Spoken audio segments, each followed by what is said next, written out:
we all know the good things associated with a heart rate monitor. It tells you how many calories you've burned during a workout session, right? But the bad side, or the limitation, or the blind spot, so to speak, with a heart rate monitor is that we get stuck with that number. Okay, and when we get addicted or used to a certain number that shows on our phone screen or the Apple Watch or whatever it is, whatever heart rate monitor you're wearing, we get used to having that number as our goal instead of performance as our goal. We stop looking at performance, meaning are we able to run 2 miles in half an hour or 20 minutes, whatever your goal is. Are we able to jump rope 100 times? Are we able to do 60 push-ups, 50 push-ups? How many pull-ups we're able to crank out? Are we able to pull more weight, lift more, run faster, be better? We stop looking at performance. We only focus on that number because all we're worried about is how many calories we burnt. It limits your performance. It limits your thought process. It limits the way you look at fitness. Old school principles are lost. And we start getting into the rut or stop thinking in terms of performance, stop thinking in terms of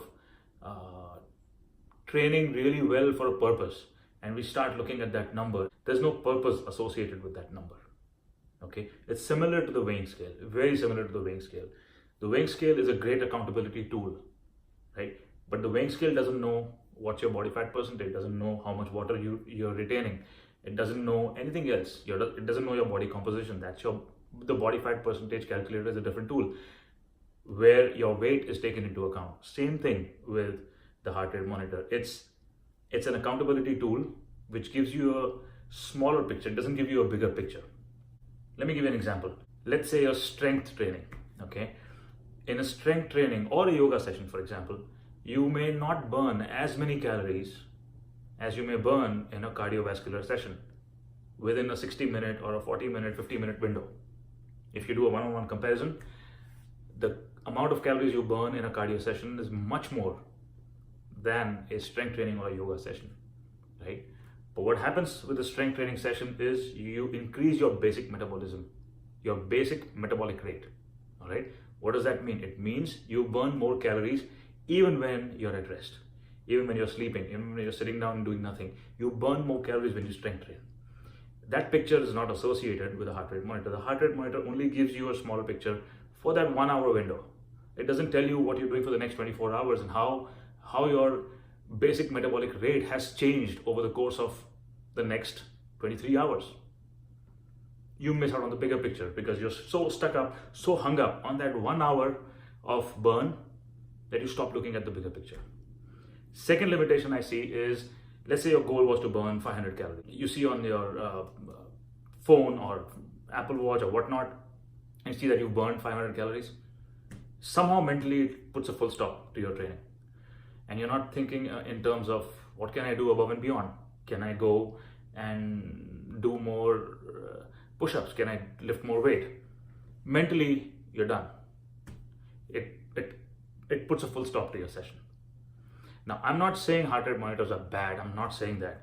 I'm saying if your mentality or your point of view, your perspective is such that you're only going to focus on that 1 hour, then don't invest in this product because you're going to limit yourself. But if you're someone who wants to keep track of what you do, how you do, and you have already set good discipline in place, and you want something extra, an accountability tool to help you out, then the heart rate monitor is for you. It depends which stage you're at with your fitness level. And the heart rate monitor can either help you or it can limit the way you perform, the way you train. And a calorie burn is not this. We often make the mistake of associating a calorie burn with the amount of hard work we do. There is no correlation there because if you're in a yoga session, you may not even burn 150 to 200 calories in 1.5 or 1.5 hours. You may not. But that doesn't mean you didn't work hard. You were in isometric poses, you were doing flow, you were sweating it out.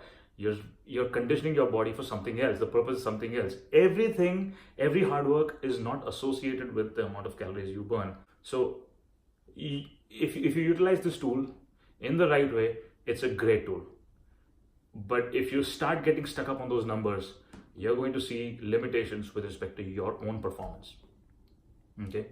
The other thing I want to talk about was some heart rate monitors in the market provide you with an overall burn, and some heart rate monitors provide you with the activity burn. So make sure you understand the difference between the two. Don't get confused with the overall burn to be your actual burn for the workout. There is a basic metabolic burn that we all have, even at rest. They vary from person to person.